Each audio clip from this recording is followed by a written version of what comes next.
let me introduce you to our next speaker, David Sand. Now, David is a global thought leader who has for 30 years specialized in helping C-suite executives understand how to maximize the ROI from spend on employee recognition and reward. His company, Iwin, is a service business that implements and executes with senior management highly successful award-winning incentives and reward programs.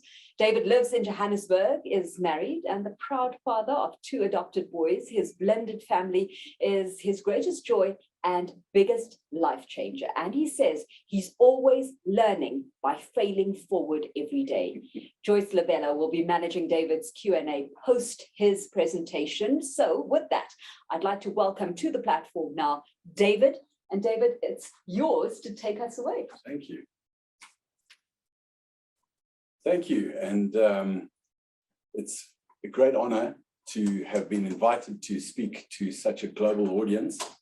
I believe the majority of you are participating across the African continent, which I'm so proud to be part of the African continent, an African by 3 generations, and with a business that is in East, West, and South Africa.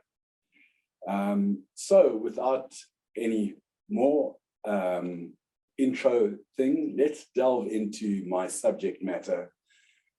I've titled it The Gold Standard for Staff Incentives and Recognition in the Digital Era. Now, of course, when I say gold standard, why a gold standard and who am I to talk about it? Well, really, we belong as a business and I as an individual to a global body of incentive and reward professionals, headquartered in Chicago.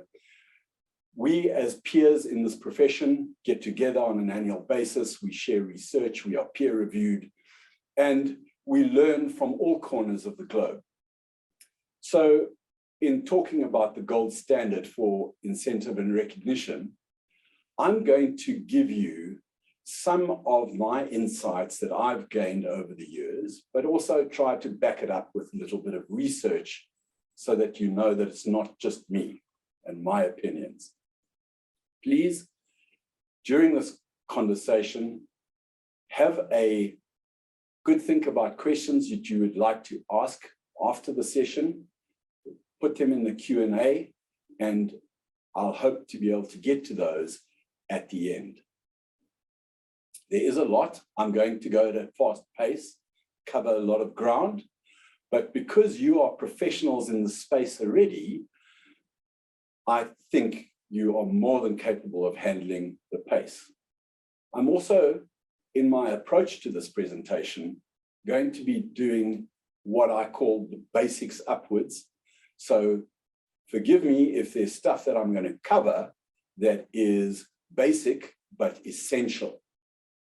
In any specific field of expertise, if the basics aren't covered, you can't get to the more sophisticated stuff. So I'm going to include some of those basics there as a reminder, not as a learning. Right, so best in class.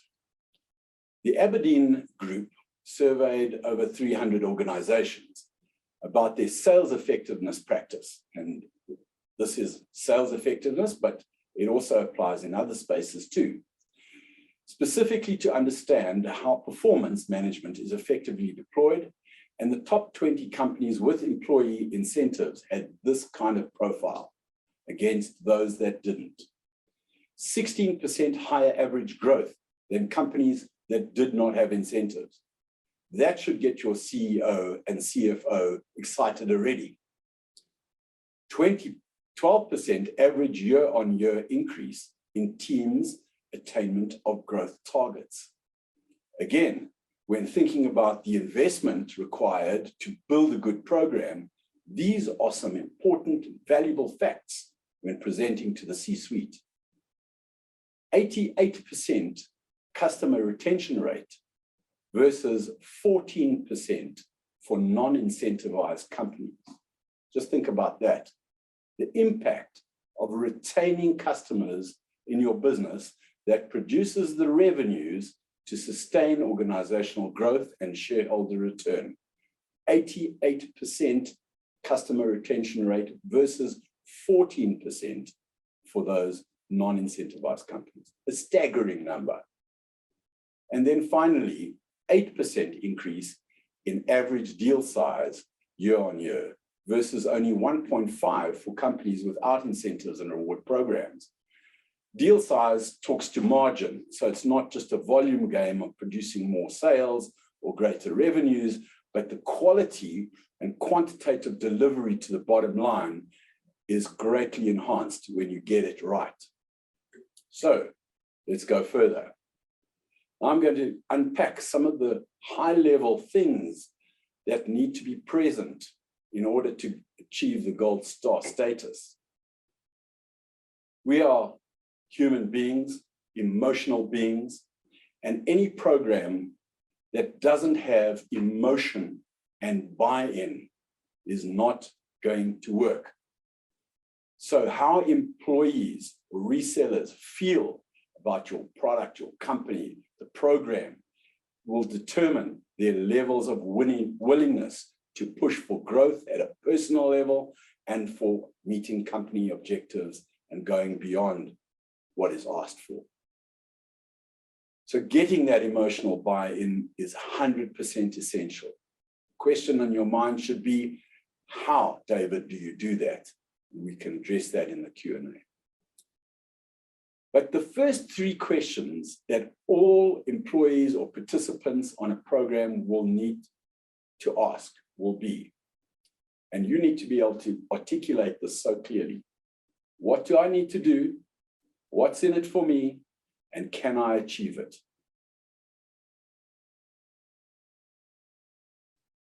The second big picture thing that you have to get right to get the gold standard is communication and work utility.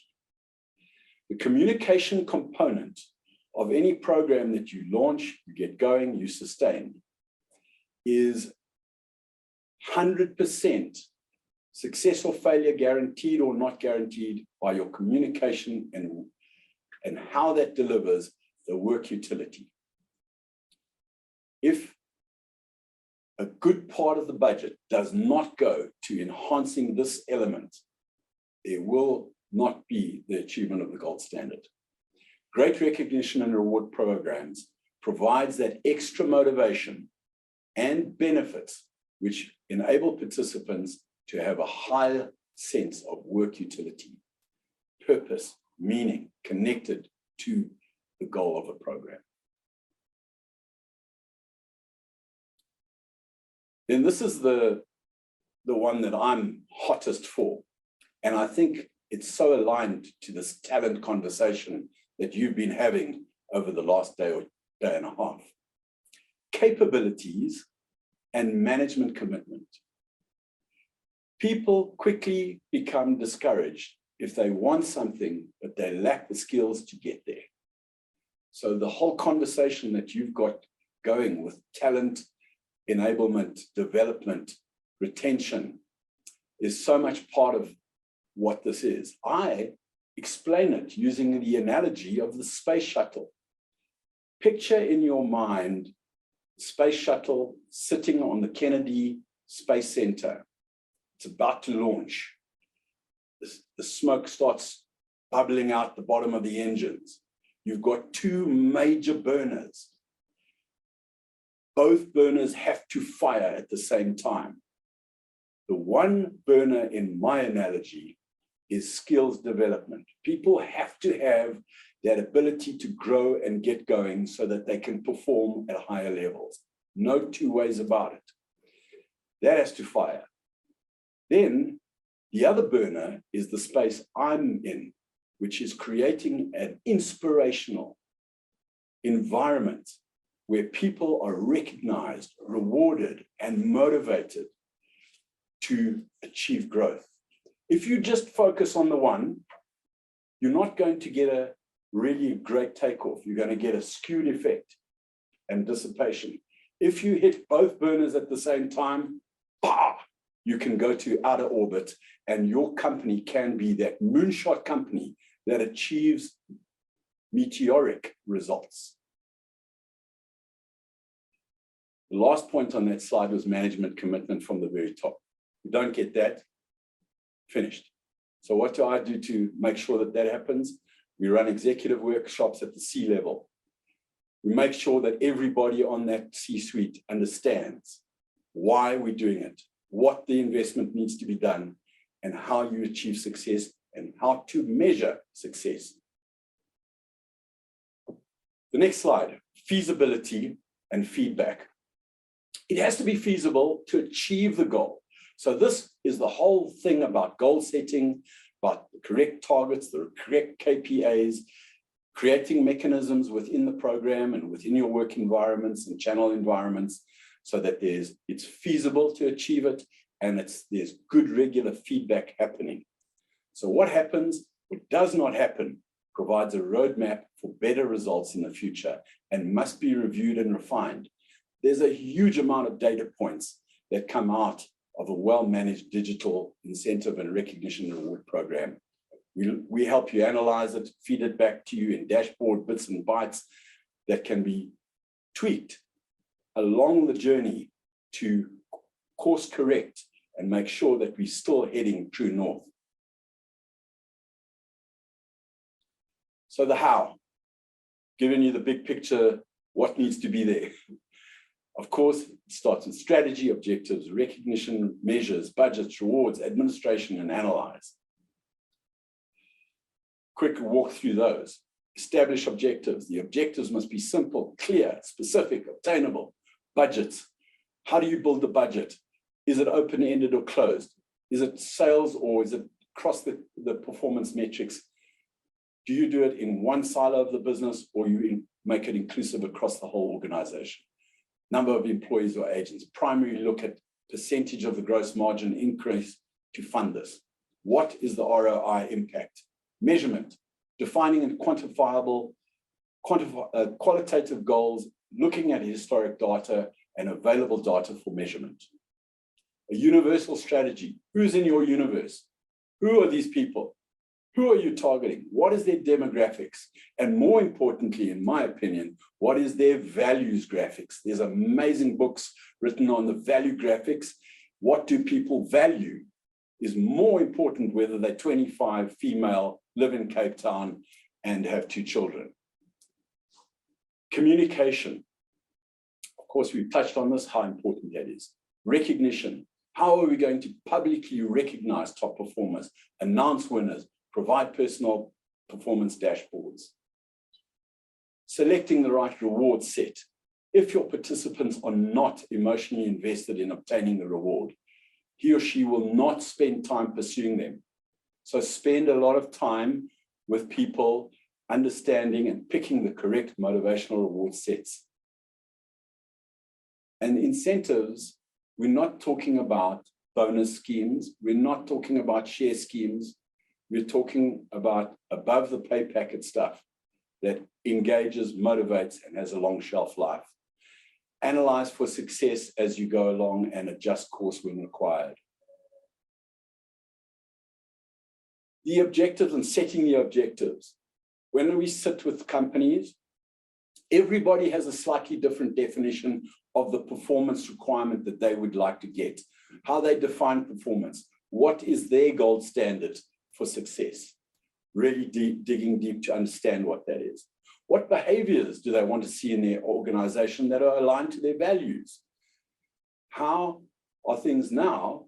How do we need to shift those? And in the change management process, how can a good recognition and reward program elevate those efforts that you're already making? What kind of return on investment does a CFO want? And most importantly, what kind of relationship do you want to have with your people? You might know that. Does everybody know that? We need to know that as a business when we come and talk to you and add value to what you're doing. The budget, not going to go into that in too deeply. There's a nice little cartoon there, which is quite fun. I don't get it. After all the budget cuts to streamline the workforce, why aren't we moving faster? And there's one poor guy there rowing like a slave. That's not the kind of organization that you're building, but very often some of the crazy things that corporate leaders do. We look at return on investment, growth, approval processes. How do we fund this? Where does the funding come from? Building a budget, looking at incremental performance and how that affects the bottom line, and translate that into a financial model that makes sense to financial decision makers, not HR decision makers. Data, where do we get it from? What are we going to measure? Where's it going to come from in the input? How do we validate and integrate? How do we structure the reporting lines, products, and appointments? That's a key part of the data metrics universe and very important. The audience, I talked about audience. This makes a big difference to what kind of reward set you put before them. Values, I'm a big punter of the values. The old Maslow hierarchical model. This is such an old one. I even learned it in university like some 40 years ago, 30 years ago. But it's because it's old doesn't mean we need to throw it out. I want to talk about it from an African context. In South Africa, we have a big problem around safety and security that totally eats away at the base of the pyramid. The physiological needs of food, water, warmth. When your electricity is cut off and your water is no longer running and you can't take a shower, big impact on motivation levels. Safety and security, when your father has just been hijacked and you need to come to work and perform, massive impact. We have to provide safe, secure environments for our people. We make sure that there's no sexual predators in the workplace. We've got to make sure that gender-based violence does not happen in any form in our workspaces.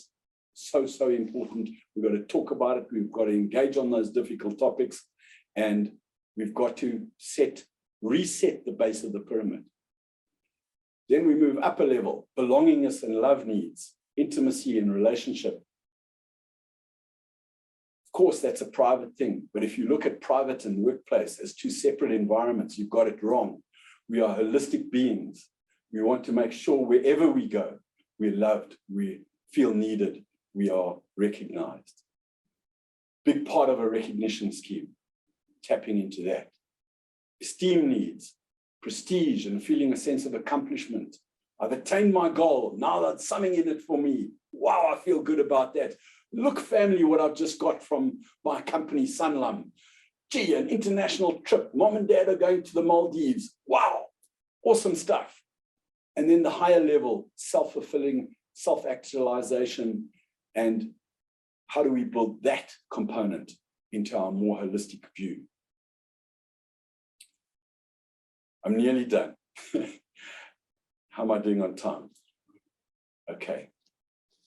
Love marks. This comes from marketing guys and girls. They talk about moving brands in the consumer face from a brand to a brand that is loved. That's the gold standard for them. When consumers are raving fans about their product and brand. For us, as people, we need to think about our culture and what we do internally with people as setting a new love mark internally. This has been devoid from the playbooks of Harvard and top universities and business schools. We don't talk about love and loving people. This is the essence of gold standard. If you want to get there, you've got to transform from seeing people as minions and people and units of work and production to people that you love and care for, from a leadership level right throughout the organization. When it comes to the analogy between what the brand book talks about and the people book, they talk about mystery, sensuality, and intimacy within the brand. If we use the mystery analogy, create dreams and aspirations, understand what your people's dreams and aspirations, try and leverage that in a way that's authentic and true. Give people the opportunity to travel if that's what they dream about. Give people the opportunity to upgrade their home if that's what they're dreaming about. Or if it's a family and I have young kids, I want to give them the best things, whether it be education, toys, a new Peg Perigo thing that is safe and lovely. Educate. The sensuality experience around the brand, build education into the reward program so that there's something else. Intimacy, connect, commitment, empathy, passion has to come through in the communication process. Talk about the reward choices that you have. Maximum choice is today's employee mantra. Personalized options that are the drivers of change. Long shelf life, I talked about slightly earlier. Rewards that create a sustainable positive memory. For example, you give somebody an opportunity to win a big screen TV. They sit in front of that TV, watch Netflix almost every night, and for the next 5 years, they're reminded that I won that thing on an internal reward program, and wow, it's a constant long shelf life. If you get a 10,000 Rand bonus, a week later, wow, where did I spend it? I didn't spend it, I can't even remember, right? Rewards that are public, that enhances recognition with the business amongst peers are powerful. Recognition is free. Just do it. Do it in front of the team, whether it's a small team of 50 or a large team of 2,000 employees. Do it. Creativity and the ability to change things and keep the program exciting, fresh, and innovative are highly desirable. The reward set that was last month's or last quarter's or last year's should be refreshed on a regular basis.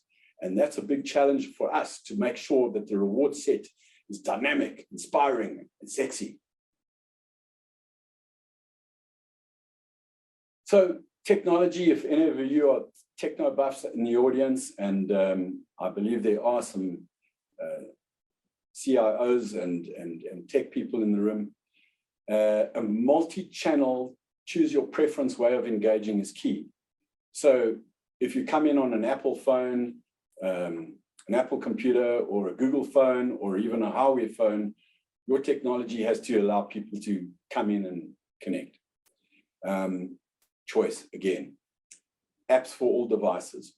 Web, if somebody wants to rather pull up in their browser a proper website and not a tiny little thing that they can't see on a small screen, it's got to be able to do that. Communication, push notifications, WhatsApp, emails, it's got to integrate what I call the 360 communication tools and be able to use them in a profoundly intentional and correct way. Seamless data integration, seamless sign-on interface with your internal thing. Management reporting on complex data sets have to be there. API secure gateways, POPI and GDPR compliance and requirements, and friendly and intuitive user interfaces. So I'm going to stop there. I think I'm a little bit over time, but my summary conclusion and remarks are that incentivizing and recognizing people, it's not rocket science what we do. It just requires thought, intention, purposeful execution. There are companies like ours in the marketplace that can help guide you. Go to the experts if you want expert help. But really, even if you're a small entrepreneur, go back to my slide deck and execute one or two of these ideas in your people group, and you will see the difference. What we do helps people and companies win. And that's where I'm going to land it. Thank you for your time, and looking forward to taking some questions now. Thanks so much, David. What a fantastic presentation. And I could hear the passion for what you do, not only in your tone, but also in many of your comments. So particularly the love mark section represented quite a passionate time. You know, how did you end up in this line of work, if I may ask, with a particular passion for incentive programs before we begin? Yeah, I started in the human resource field with a specific discipline in the industrial relations world. At the time, South Africa only had the Black trade union movement as the major political voice in the country. And it was a very exciting field to be part of. I started in mining and then manufacturing, and it was really hot and intense. Unfortunately, I had to go through an exercise of downscaling a business of 3,000 people that I had cultivated a loving relationship with over a 5-year period. It broke my soul and my heart to see people in absolute tears as to how they were going to afford life without a job. And it was that moment that said, I'm out of here. I'm going to go and do something with my skill set and my passion that will change the lives of people in organizations that want to listen. Fantastic. And that's how it started. Now I can hear, and I think our viewers can also hear that passion that's coming through in your presentation. The first question is really about the role that technology plays. How key is technology enabling the execution of incentive or reward programs? It's absolutely essential today, with workforces being in a hybrid mode, workforces being distributed across the African continent, or the world for that matter. You have to have technology to be able to help you manage all of that seamlessly. You can imagine, I mean, that ease of access to that information, some of those examples you shared, it'd be great to be able to see that on a device versus hearing about it once or twice a year. What type of clients do you typically work with? I heard you mention mining in your past, but give us a view on some of the types of clients that you work with currently. Well, we're very fortunate to have clients in almost every sector other than mining at the moment. I don't know why, but that's the way it's been. But our big customers are in the insurance and financial sector, the motor industry sector, the technology sector. Those are probably where our biggest client activities take place. And you know, they tend to be organizations that want to be future fit organizations. They're very performance driven in terms of getting results for themselves and the shareholders. Right. So we do have a question in the panel that relates to a professional services company. So in the case where big deals are collaborative and many people participate in the development of those deals, how do you incentivize the right behavior for teaming and team success instead of incentivizing maybe the key account manager or the key salesperson? For sure. Great question. You know, a lot of the times the incentive is best boiled down to the individual, because you want to address that individual's needs and aspirations and create a pathway of success for the individual. But we know that collaboration is everything in today's environment. So there are mechanisms for rewarding teams. So the basic building blocks of that is to understand the team charter, what success looks like for the team, set some key goals that the team sets, and then be able to reward at the various thresholds of success as a team. And one can do that in a number of different ways with multiple reward offerings.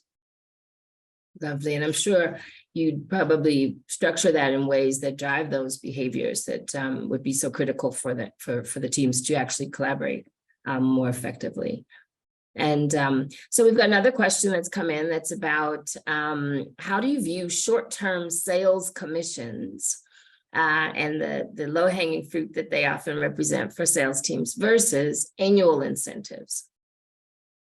Okay. So I love the short-term nature of things.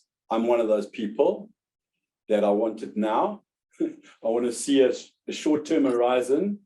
And that's why I love playing golf, because every hole, you know exactly what you need to do, and quickly you understand whether you've got it or not got it, okay? So I love the short-term nature of things, but you can't stop there because it needs to be in context of the bigger picture. The bigger picture takes a longer-term view, and of course, you might hit one or two successes, now get rewarded for them, and then completely dissipate your performance. So there's that factor. So it's a complex world that we do operate in, but if you step back, there's simple solutions to every challenge. Sounds like a nice balancing act, kind of like the 18 holes and then the balancing of the 19th hole after, right? So we've got a little bit of a technical question around, when referring to measurement, are you referring to KPIs or OKRs? That's our first one. And if OKRs are included, why does measure what matter say to you, what does it say to you, or should you not incentivize OKRs? So a little tech speak, but again, the first one being KPIs or OKRs, and then if OKRs are included, why does measuring what matter trump, it looks like, what you should incentivize or should not incentivize with OKRs? I hope that makes sense. It does, but the person that's asked the question has caught me a bit short. So Okay. just give me what that acronym means, and then I'll understand what it is. Okay. OKR. And that's a big little nod to me to try to remember in real time. I'm going to ask him to type it in just so I get it right for our purposes. But let's talk about KPIs in the interim. What, okay. If you're talking about KPIs, what is the essence of measuring what matters and maybe what you should versus what you shouldn't incentivize? And we'll get that OKR definition. Okay. So let me give a generic answer at the start. Whatever you're measuring, as long as those are valid objectives and key results. Key results. Okay, here we go. Okay. So if the key results or output-based performance measure versus did you do this. Okay. So I think outcomes-based measurement is so much more valuable. However, people can achieve outcomes in corrupt and ways that don't live the values. So think of your toxic high performer, for example. You don't want a lot of those around. No. They are great at outcomes, but they are terrible at everything else. And in their pursuit of the outcome, they destroy every value that you've ever tried to promote. So just the outcome, not good enough in my opinion. You have to have a balanced scorecard still. I hope that answers the question. I think so. I think the essence was really about how we balance those and what we actually incentivize versus what we don't. Okay. Another question has come up. How can you find out what motivates people or employees in large organizations other than using a survey?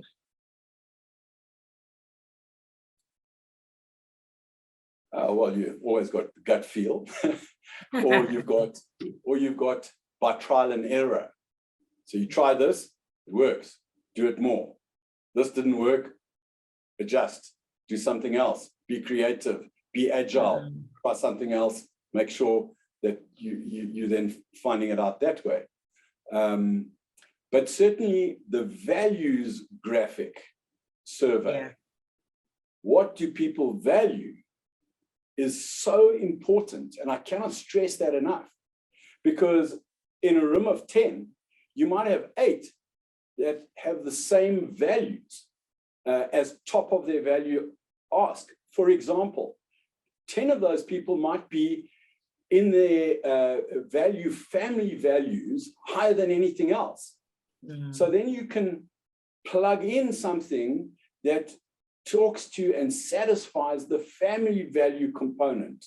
So for example, instead of taking mom and dad on a trip, rather do something local and lekker, create a beautiful picnic in the park, get the whole family, aunts and uncles and everybody involved, much better, right? Yeah, absolutely. And so aligned to what what really matters to people. Another one of your comments earlier. We've got a little question about game boards and gamification. So, we see with many of our incentive or our loyalty programs that gamification is working quite well to keep us mindful of where we stand. What kind of trends for incentivization do you see to further leverage that technology that we spoke about earlier? Yeah, great question, and thanks for bringing that up. Gamification, I think, is so relevant.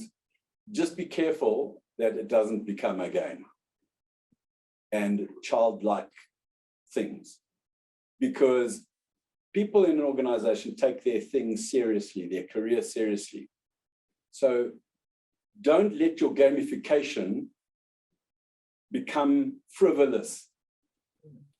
It needs to be well thought through. It needs to be aligned to career success and people's desires to make it happen for themselves. I love that. It must be rooted in something meaningful. I think you mentioned that a bit earlier. Values-based alignment certainly would mean it means something other than just what's on the scoreboard. Yes. Our final question is for clients that may be interested in revamping their recognition programs, what kind of advice would you give them? Where should they start? And what could you offer them as potential speed bumps that might get in the way of their journey? Sure. And I get this question from an incoming CEO often. I'm coming in here, I've got this whole legacy thing that I have to adopt, and I actually don't like it. What I do. So it often happens in organizations, and it can be very disruptive. And in the legacy, there might be some fantastic gems that you need to retain.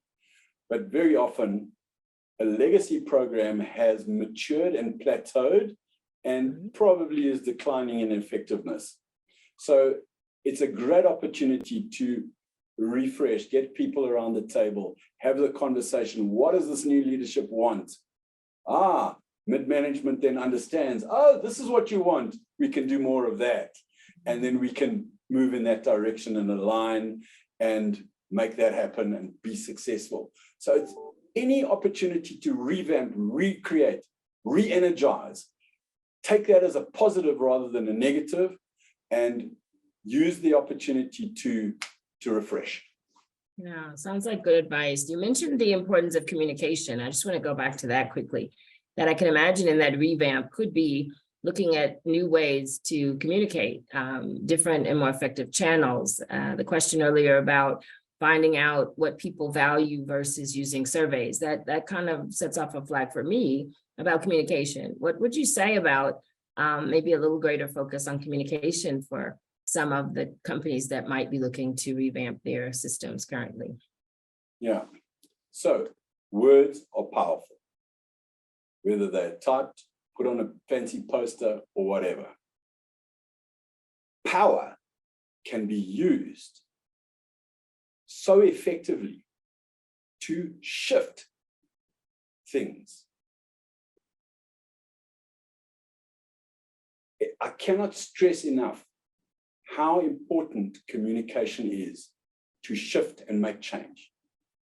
If you delegate that to some junior copywriter that has got no idea about what the overarching mission of the organization is, you're not going to get it right. Messaging in the digital age can be beautifully creative. CEOs, mid-level managers, everybody can have the opportunity to do a 5-minute, 1-minute, 30-minute TikTok video on their phone and stick it out there. Or as long as it's aligned and well thought through and curated, it's not difficult. It's no longer expensive. It's no longer the expense of fancy communication agencies and ad agencies that charge an absolute fortune to do a 1-minute video. No. We've got the tools, we know how to do it, and do it. And think about the words you choose, because words are power. Power shifts things. Power changes things.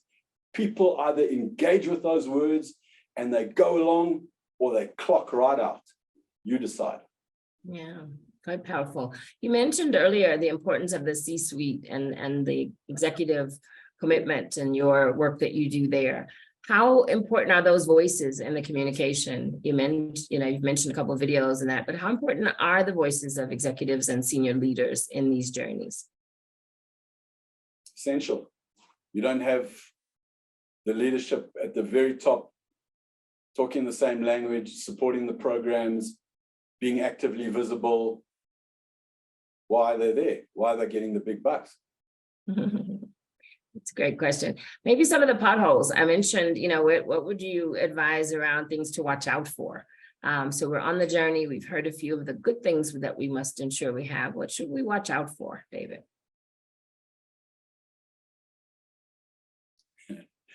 We've got to build it in a way that's sustainable. Everything today has to be sustainable. And I'm not talking about solar power. I'm talking about sustainable energy in your organization. What we do is we bring the energy quotient to the table.